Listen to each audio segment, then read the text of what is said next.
don't say anything about Christmas till after Thanksgiving, because I hosted at my house. I went to Sam's Club in August, and they had out Christmas decorations. But anyway, this may seem a little rushed, but I thought, well, okay, we are into the season, so 'tis the season. For what? Well, we'll get to the obvious in a minute. 'Tis the season is simply a way of drawing focus to this festive time of year. I put together, or rather I borrowed, a list of holiday and observances throughout the month. Put the microphone closer to your mouth. No, I have strict instructions not to touch the microphone. You might touch it though. You can touch it.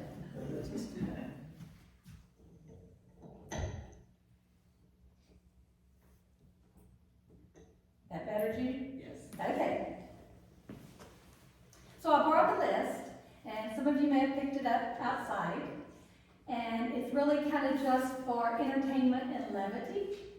It has every day in December and things. If you can't think of anything else you want to celebrate, you can look here. I'm not going to go through them. It didn't exactly come from a peer-reviewed journal. I believe the publication was Good Housekeeping. So, if they're not accurate, they're not accurate. But December 4th, you can have National Cookie Day. December 7th, you can have National Joy Day. December 8th, you can have National Brownie Day. December 10th, you can have Human Rights Day. This is a really good one. December 13th, National Cocoa Day, National Cream Cheese Day, National Ice Cream Day. Wow. One of my favorites, December 14th, More Good Today Day. Let's see, a couple more. December 18th, Hanukkah. December 21st, Look on the Bright Side Day. 24th, Christmas Eve. And December 24th, Last Minute Shoppers Day. If I hadn't done it by then, it ain't gonna get done. December 26th, Ponce. Anyway, it's a little fun. And I got a little chuckle out of it. It's kind of, the theme today has been a little bit lighter, and I like that. In our culture, 'tis the season generally is thought to be about Christmas. 'Tis the season is an allusion to one of the most famous Christmas carols. What does it go to? 'Tis the season to deck the house with us. And you say, Deck the hall. deck the house bell, and we say, right.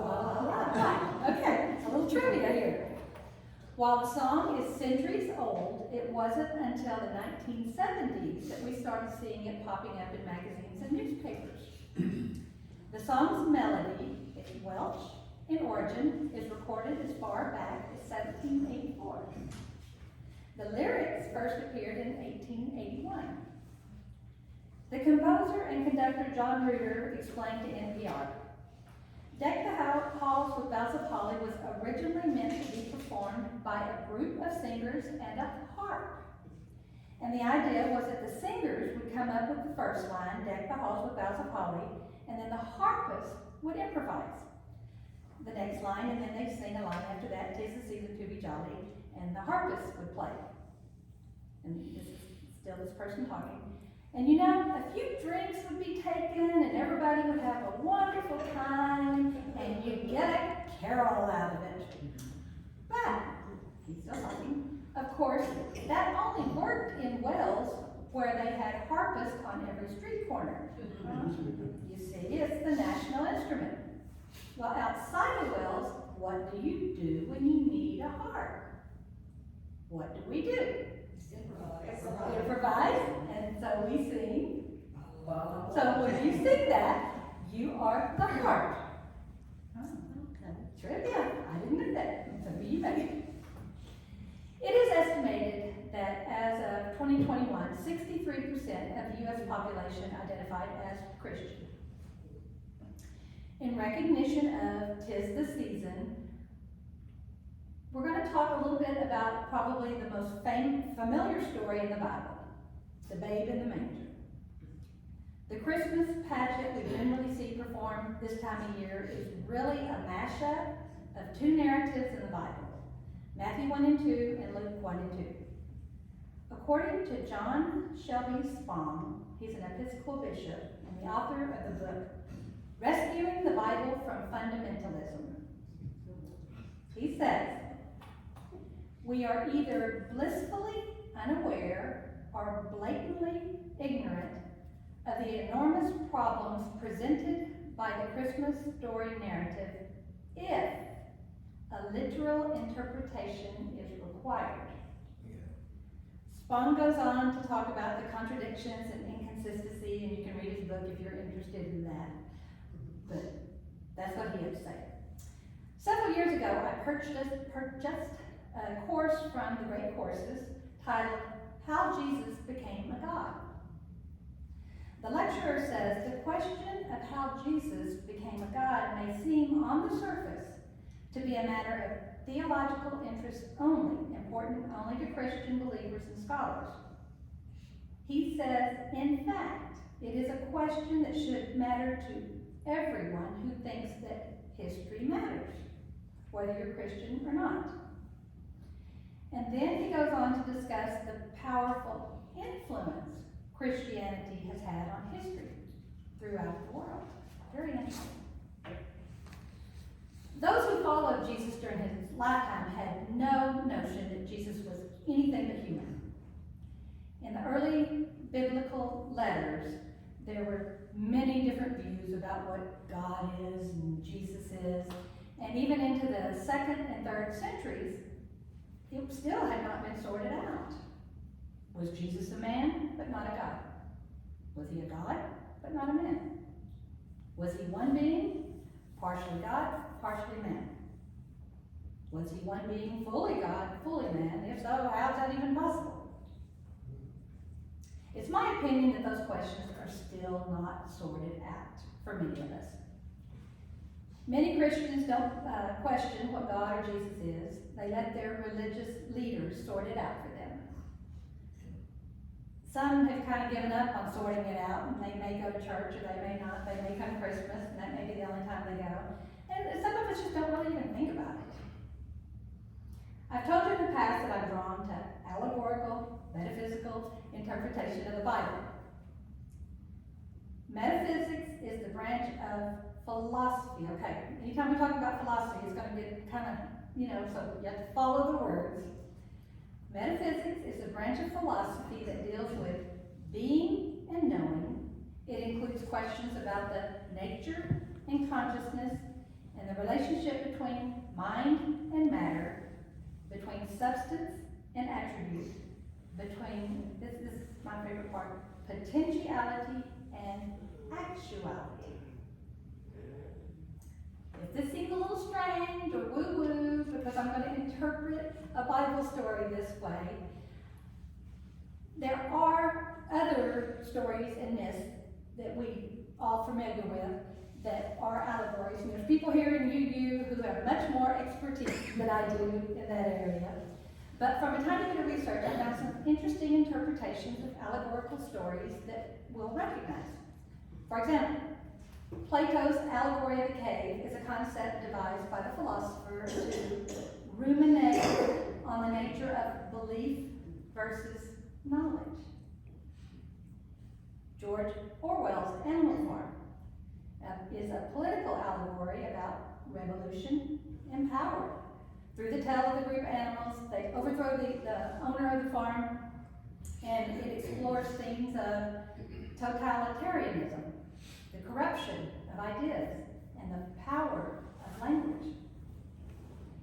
And another I did not pick up on is a theme found in Game of Thrones. And I did read all the books and watched it. I was glad I read them before I watched it. It said that George R.R. Martin's A Song of Ice and Fire, what did you hear all through that? Winter is coming. person says it's a very obvious reference to the looming natural threat of impending climate change. Okay? So, 'tis the season many celebrate the birth of Jesus Christ. In actuality, Christ is not Jesus' last name. In potentiality, we can all become Christ-like. A term some of you may or may not have heard is Christ consciousness. I first learned about Christ consciousness when I started attending Unity Church here in Waco many years ago. Unity has its roots in the New Thought movement. And New Thought is a blend of positive thinking, Spiritism, Eastern religions, and Christianity that was popular in the late 19th century. So New Thought is not quite so new. So what does Christ consciousness mean? I'm going to tell you how Yogapedia defines Christ consciousness, so you don't think I'm merely espousing Unity or New Thought propaganda. So, according to Yogapedia, Christ consciousness is an awareness of a higher self as part of a universal system. Although it can be interpreted in a number of ways, a common understanding is that Christ consciousness is a state of consciousness in which a person has found self-realization and unity with God or divine. It may also be used as a synonym for the yogic and Hindu concept of samadhi, which is deep spiritual bliss. And it goes on to say, although Christ consciousness is not intended to relate solely to the personality of Jesus, its combination of Christian language with Eastern religion and philosophical concepts make it a controversial term to some people. And lastly, it says it was named after the spiritual elevation Jesus achieved during his mortal life and is symbolic of the enlightenment attained by spiritual masters after a period of suffering. This is a common concept in many different religion traditions and is not unique to Christianity.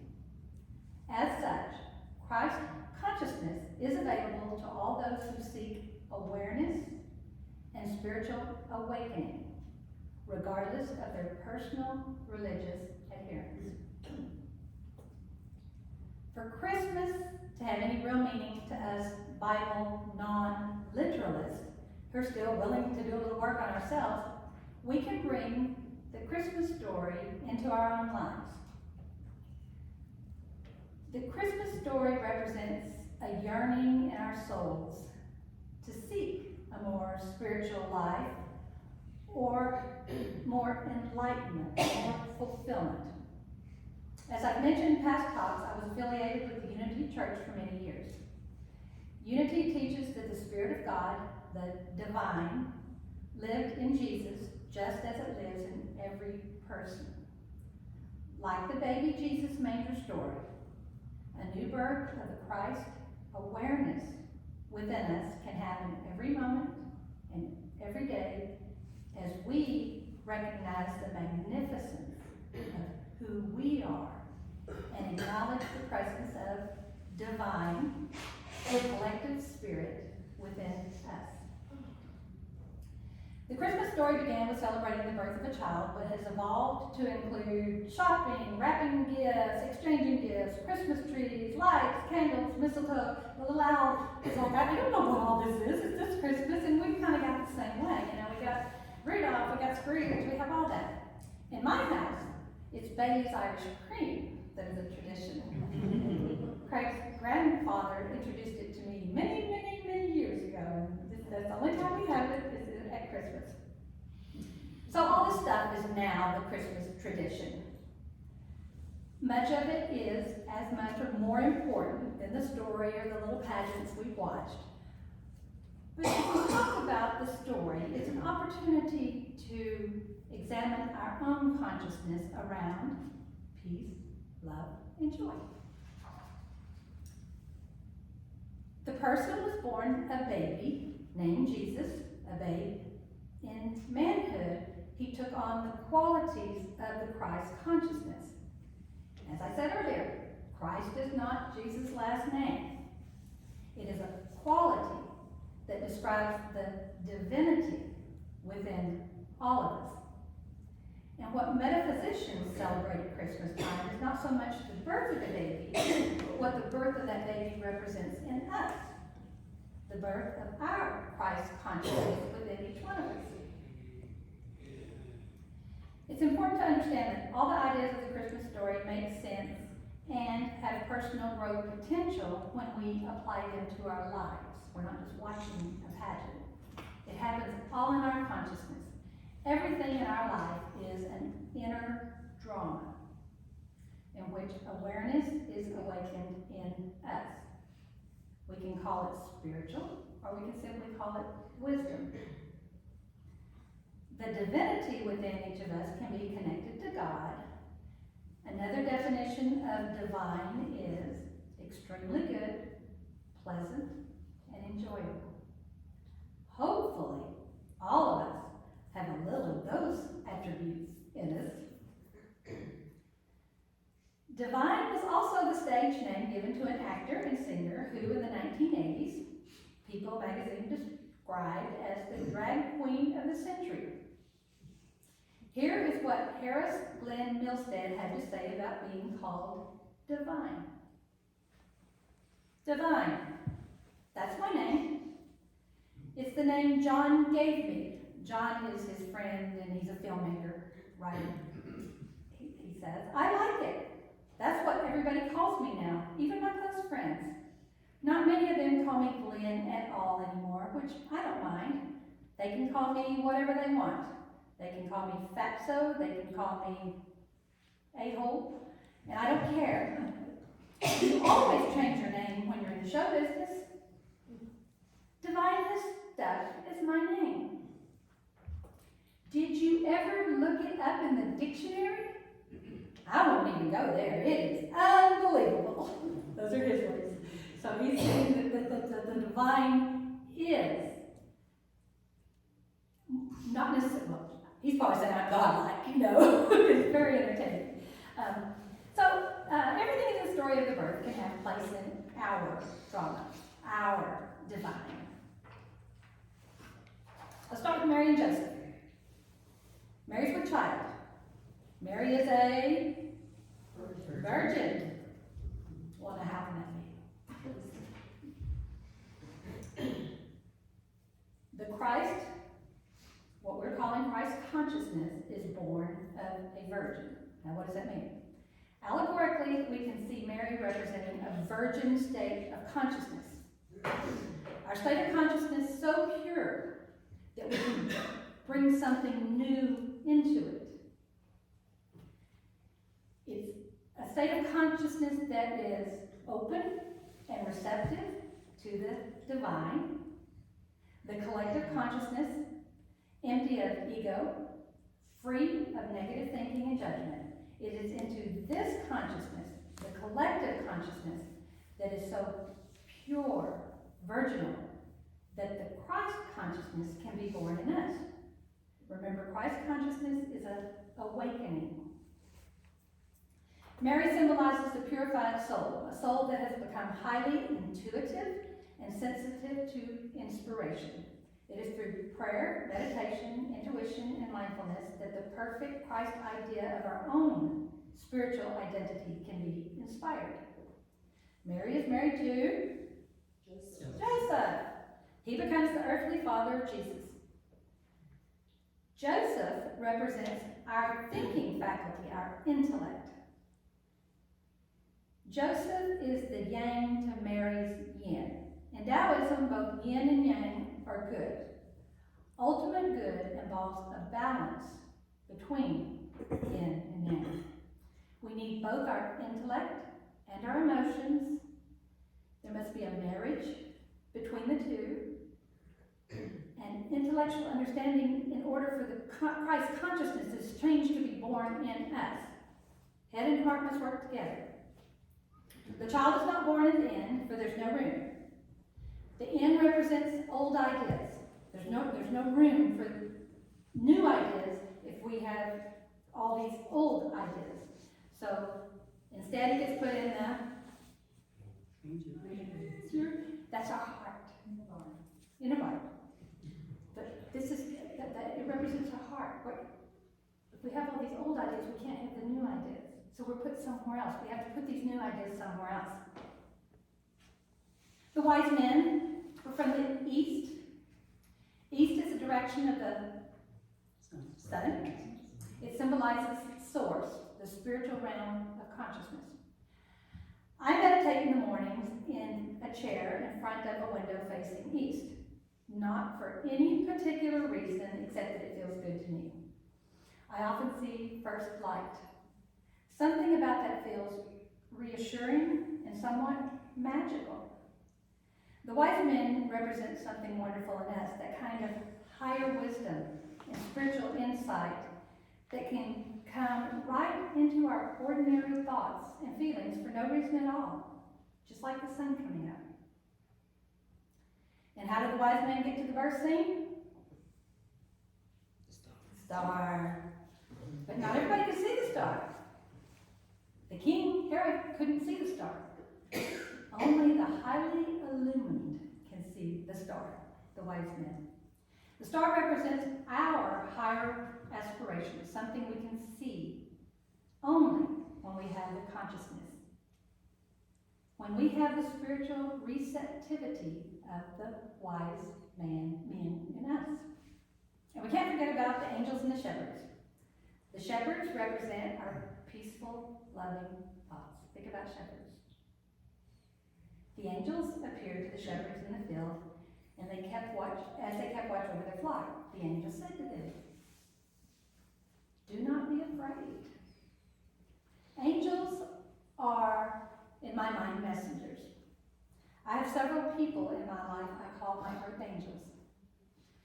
Two in particular are women of deep Christian faith, but more importantly, they demonstrate their faith in their words and actions every single day.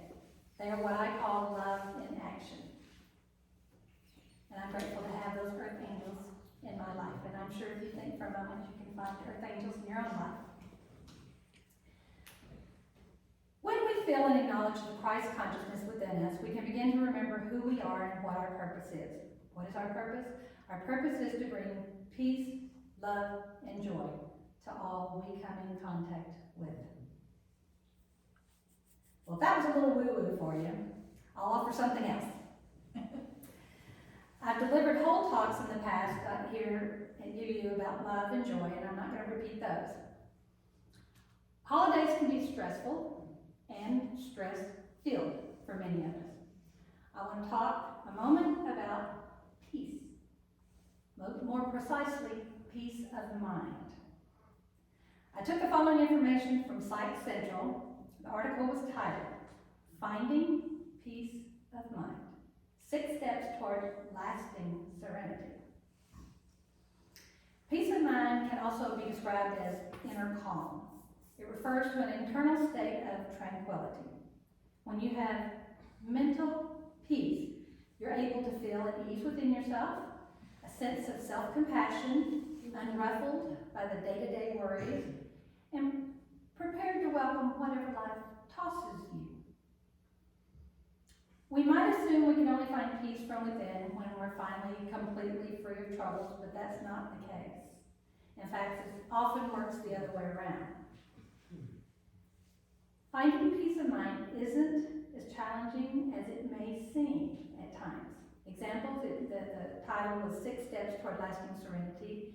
It says, 1, accepting what can't be controlled. When I talked about love and joy, acceptance came up in both of those talks. Forgiving yourself and others. Staying focused on the here and now. Going within. Journaling your thoughts and emotions. And number 6, connecting with Mother Earth. Accepting what we can't control is entirely natural to worry. We okay? But when we fixate on those feelings, they can eventually take over, disturbing our peace and making it more difficult to cope with life stressors. Ignoring those feelings to just get on with things does not help either. Suppressed emotions can intensify, leaving us far less calm down the road. The word again, acceptance, on the other hand, often does make a difference. We can also practice what we call cognitive reframing by gently reminding ourselves, what is happening right now will not last forever. In the meantime, I am doing my best. This is a tough situation, but I can get through it. I feel miserable right now, but I won't always feel this way. It's natural to turn away from pain, so it can take a lot of practice to get in the habit of acceptance. It is nothing easy about it. Mindful meditation, both focused meditation and increased mindfulness, can indirectly help you acknowledge, accept, and let go of the physical and emotional distress that might otherwise churn the troubled waters in your mind. I think on Wednesdays, y'all have a meditation noon. There's research backs up that when you're together meditating with people, you share positive energy. And it's a really good way to calm. Journaling won't get rid of your troubles, but some people find that it takes the emotional heaviness out of it. And lastly, getting back to nature can ease emotional distress and foster feelings of inner calm and peace of mind. If you doubt that, just walk around this building. From the time you start till you get around, you are going to feel differently.